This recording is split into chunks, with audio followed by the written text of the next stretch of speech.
ప్రభుత్వం రైతులకు అండగా నిలబడాలి. తెలంగాణ మళ్లీ ప్రధానమంత్రి ఫసల్ బీమా యోజన పథకాన్ని స్వీకరించింది. రైతులను ఆదుకోవడం ద్వారా వ్యవసాయ రంగాన్ని బలోపేతం చేయడమే రాష్ట్ర ప్రభుత్వ ప్రధాన లక్ష్యమని గౌరవ ముఖ్యమంత్రి శ్రీ రేవంత్ రెడ్డి పేర్కొన్నారు. రైతాంగాన్ని కష్టాల నుంచి కాపాడేందుకు రాష్ట్ర ప్రభుత్వం మళ్లీ ప్రధానమంత్రి ఫసల్ బీమా యోజన PMFBY కి శ్రీకారం చుట్టింది. ఈ రోజు రాష్ట్ర సచివాలయంలో సీఎం శ్రీ రేవంత్ రెడ్డి, రాష్ట్ర వ్యవసాయ శాఖ మంత్రి Tummala Nageswara Rao, PMFBY CEO joint secretary Shri Ritesh చౌహాన్లతో సమావేశం జరిగింది.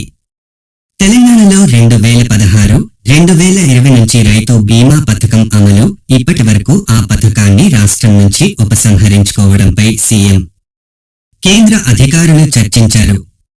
రాష్ట్రం PMFBY పథకంలో తిరిగి చేరాలని నిర్ణయించుకున్నందున రైతులకు వచ్చే పంట సీజన్ నుండి పంట బీమా లభిస్తుంది. రైతులకు బీమా పథకం ద్వారా లబ్ధి చేకూరుతుందని, పంట నష్టం జరిగితే సకాలంలో పరిహారం అందజేస్తామని శ్రీ రితేష్ చౌహాన్ తెలిపారు. కామెంట్ చేయండి, మీలో రైతు బీమా ఎవరికైనా వస్తుందా లేదా అని. రాష్ట్ర సమగ్రాభివృద్ధిలో రైతు ఆధారిత సంక్షేమ విధానాల అమలుకు తమ ప్రభుత్వం అత్యంత ప్రాధాన్యత ఇస్తోందని ముఖ్యమంత్రి చెప్పారు.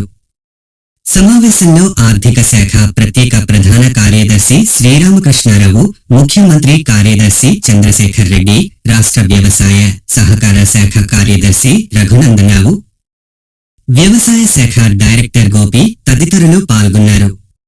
మరింత సమాచారం కోసం తదుపరి వీడియోలో కలుద్దాం. లైక్ చేయండి, షేర్ చేయండి, ఫాలో, కామెంట్, సబ్స్క్రైబ్ చేయండి.